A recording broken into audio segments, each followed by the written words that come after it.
Hello दोस्तों, कैसे हो आप लोग। आशा करता हूँ आप लोग बहुत बढ़िया होंगे, बहुत ही अच्छे से होंगे। तो आज हम फिर से यूपीएससी का मतलब यूपीएससी हो गया, एसएससी हो गया, रेलवे हो गया, तो इन सारे चीज़ों का question answer, important question answer discuss करेंगे। तो बने रहिए हमारे साथ। और अ, अगर अच्छा लगता है तो आपको सब्सक्राइब कर देना है, शेयर कर देना है और लाइक कर देना है दोस्तों। तो बिना टाइम वेस्ट किए हुए हम आगे बढ़ते हैं।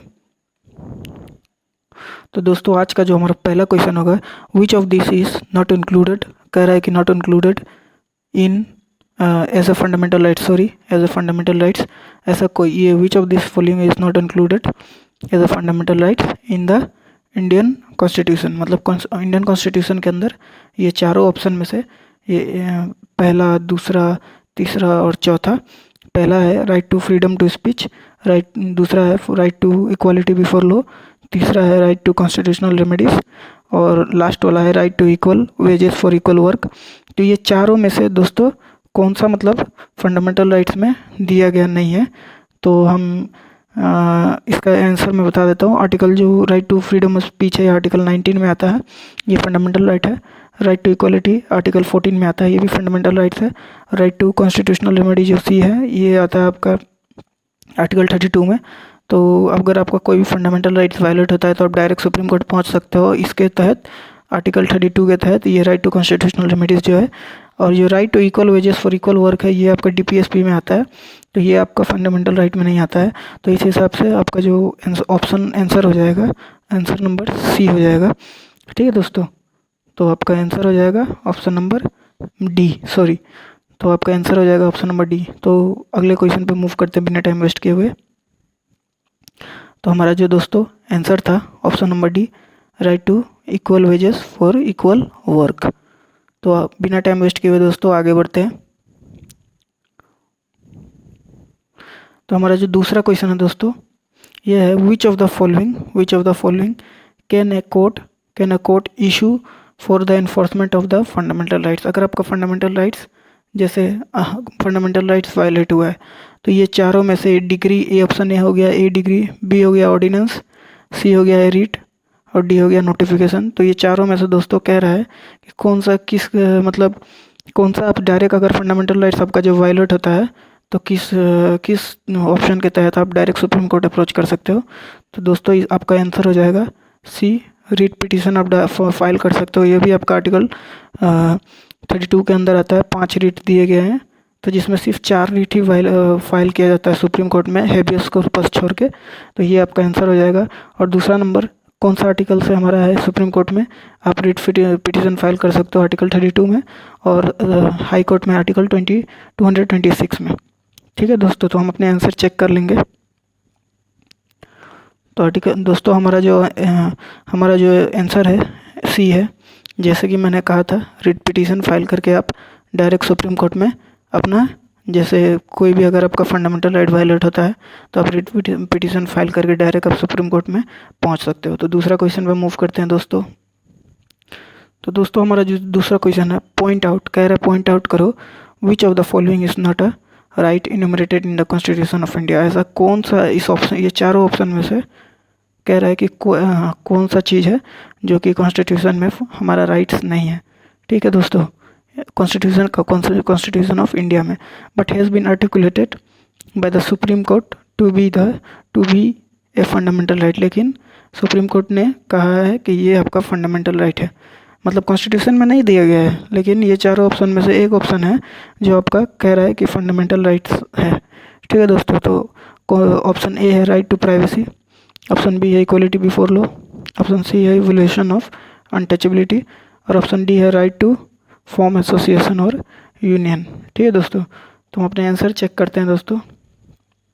तो ऑप्शन है हमारा right to privacy, option number A. तो दोस्तों हमारा जो ऑप्शन होगा ए होगा, ए है जो कि हमारा फंडामेंटल राइट्स है ये। ठीक है दोस्तों, ये आपका आ जाता है आर्टिकल 21 में।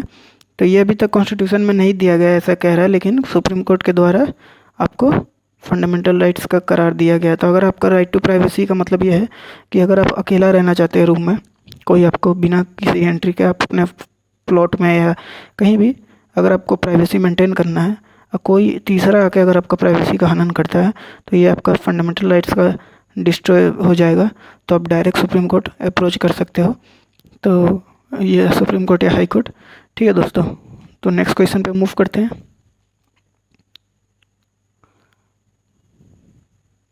तो दोस्तों हमारा जो दूसरा क्वेश्चन होगा, कह रहा है which of the following reads या ऑर्डर ऑफ हाई कोर्ट। ठीक है दोस्तों, या सुप्रीम कोर्ट। मतलब कह रहा है कि which of the following reads या ऑर्डर, माने ये रीड्स भी हो सकता है, ये ऑप्शन चारों, और ऑर्डर भी हो सकता है। तो ये चारों में से कह रहा है कि is brought to get an order of an authority cost. मतलब कोई अगर अथॉरिटी है जो कि अपना काम ठीक से नहीं कर रहा है, तो उसको अथॉरिटी को सुप्रीम कोर्ट फटकार सकता है, डांट सकता है कि आप अपना काम ठीक से करो। तो कह रहा है कि ये चारों ऑप्शन में से ऐसा कौन सा ऑप्शन है। तो हम अपना आंसर देखते हैं दोस्तों। हमारा ऑप्शन हो गया सी। तो हमारा ऑप्शन होगा दोस्तों सी, को वारंटो के तहत सुप्रीम कोर्ट किसी को भी डांट सकता है, फटकार सकता है कि अपना काम कीजिए। मतलब आपकी अपना काम नहीं कर रहे हैं तो सुप्रीम कोर्ट कहेंगे, मतलब एक तरह से देखो दोस्तों, मैंडेमस का मतलब होता है कि कमांड करना। अगर कोई व्यक्ति काम नहीं कर रहा है। सर्शियरी का मतलब होता है कि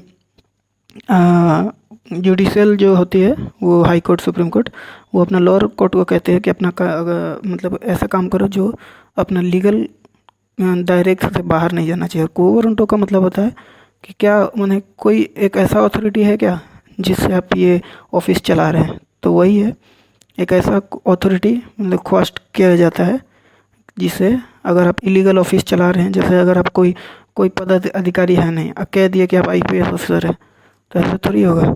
कोई एक लीगल डॉक्यूमेंट, लीगल मार्क्स या कुछ होना चाहिए। और हेबियस कॉर्पस का मतलब होता है दोस्तों कि अगर आप मतलब 24 घंटा के अंदर अंदर आपको सुप्रीम कोर्ट के अंदर, मैंने 24 घंटा के अंदर अंदर आपको कोर्ट के अंदर किसी को अगर आप पकड़े हो तो लाना पड़ता है। तो दूसरा क्वेश्चन के तरफ मूव करते हैं दोस्तों। तो हमारा जो ये क्वेश्चन है, point out which from the following is not right enumerated in the Constitution of India but has been articulated by the Supreme Court to be a fundamental right। Same तरीका का क्वेश्चन हमने discuss किया था अभी। मैंने संविधान में नहीं है, फिर भी सुप्रीम कोर्ट ने कहा है कि ये आपका एक तरह से फंडामेंटल राइट है। तो ए है राइट टू लाइफ, बी हो गया equality of opportunity in matters of public employment, C हो गया protection of personal liberty, D हो गया राइट टू परमानेंट हाउसिंग। तो ये चार ऑप्शन में से आपका कौन सा ऑप्शन करेक्ट है। तो हम अपने आंसर की ओर देखते हैं। हमारा आंसर हो गया डी। तो आपका जो राइट टू परमानेंट हाउसिंग है, ये आपका सुप्रीम कोर्ट ने कहा है कि ये आपका क्या है, फंडामेंटल राइट है। ठीक है दोस्तों, तो नेक्स्ट पे मूव करते हैं हम। तो दोस्तों आज के लिए इतना ही था। अगर आपको अच्छा लगता है तो सब्सक्राइब करें, शेयर करें और लाइक करें। Thank you.